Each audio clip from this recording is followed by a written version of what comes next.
This week I'm gonna sculpt a smirking Gamora, repaint a Starlord, and add real hair to both of them. Come on, you're gonna love it, let's go! What's up YouTube, I'm ZW, the head sculptor. Hey you, don't leave. I know I have a foreign accent, but trust me, turn on the closed captions and let's enjoy this video together.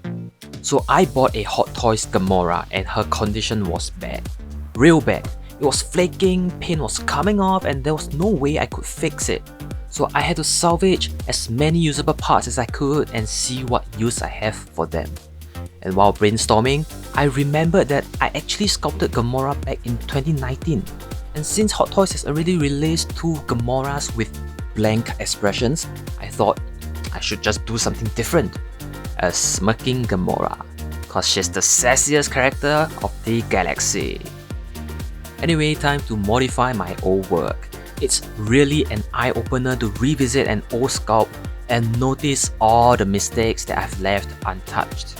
Now that I've gotten better at sculpting, or at least I hope so, it's time to fix them. What you see here is a very simplified process of the modification because it obviously took longer than this, but you could tell that the head shrunk a little, and that is to make everything more proportional, which also meant that it wasn't proportional in the first place. The original idea was to reuse the wig from Hot Toys on my new sculpt. That was why I created this indent to allow the wig to fit. But after learning hair rooting, it doesn't make sense to use the wig anymore. Because Gamora definitely had a lot more pink hair than what Hot Toys has provided, and it's supposed to be a gradient of black to pink instead of a mixture of black and pink. So it's just better to reroot. But first, let's get it printed. While she's baking in the oven, I want to start on Starlord. I bought this head sculpt probably 5 years ago, back when I was still struggling to paint. Now that I feel more confident, it's time to bring him to life. But let's take it up a notch and give him real hair. For the past few rooting projects, I've been saying out of sight, out of mind. And that is because it's the front that matters. This time, the logic is the same. No one is going to see the back, so I'm just gonna root the front. So similar to my endgame Thor video, link in the top right, we need to cut the sculpted hair to make way for real ones.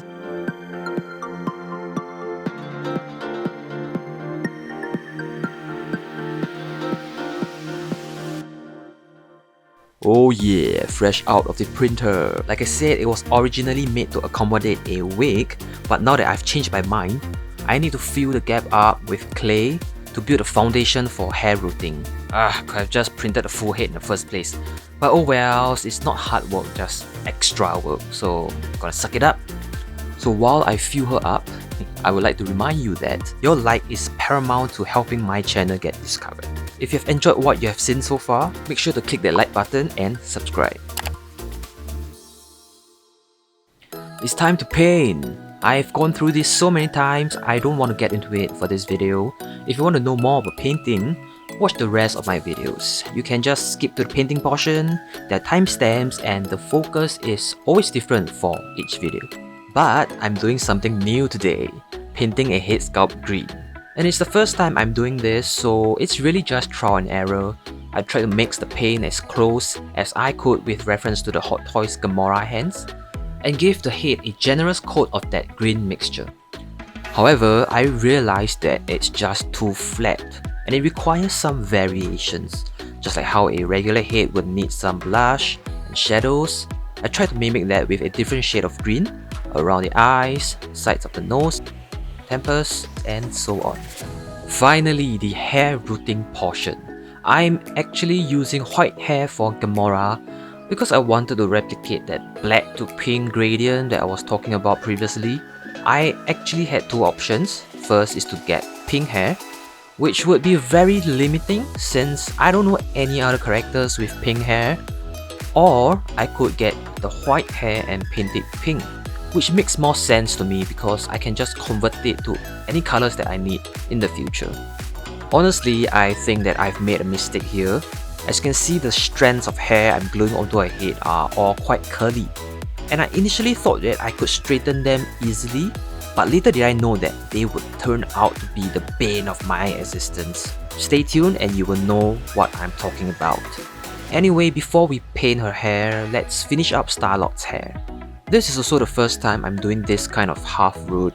The only other half root that I did was for Loki, but it was just the back portion. Link at the top right. You can open it in a new tab and watch it later. What I was trying to aim for is to follow the flow of his sculpted hair and add real hair accordingly. For this area, I was trying to replicate the hair coming out of the sides. And now we can cover the entire front portion so that it looks like it was rooted entirely. And lastly, the iconic curl of his fringe. Let's return to Gamora. What I did was I painted the hair pink first, and I think that's what went wrong. The paint kinda solidified the shape of the hair and made it permanently curly. What I should have done would be to maybe straighten the hair with water first and only dye the hair when I'm happy with the shape. But what's done is done, let's continue with the painting. After pink is done, it's time for black. So I painted black from the top to the midway point, and that is how you get the gradient. And I started with pink hair because you can only paint pink hair black and not black hair pink, right? Yeah, that makes sense. If you remember at the start of the video, I said my Gamora outfit was flaking. Well, I still don't have an outfit for this head sculpt. I do have these boots though, but they are not really articulation friendly because it's one whole solid piece.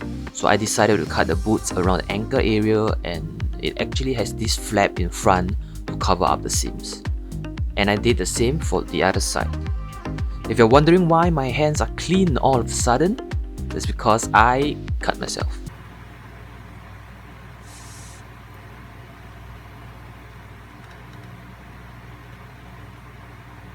Yep.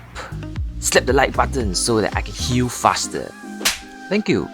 Anyway, I got this Nebula outfit from a client after completing a commission, so I'm gonna combine these Gamoras accessories with this outfit on this body.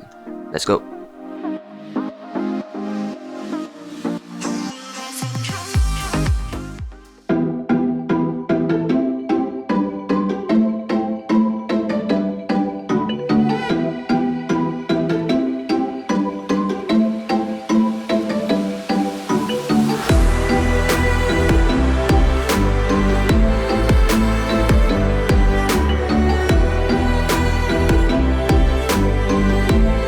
Surprisingly, I do like how Starlord's hair turned out.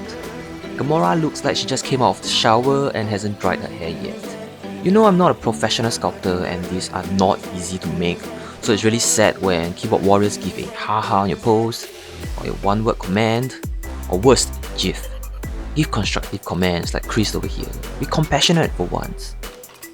So we just hit 1k subscribers, and next week I'm gonna celebrate by making a play button.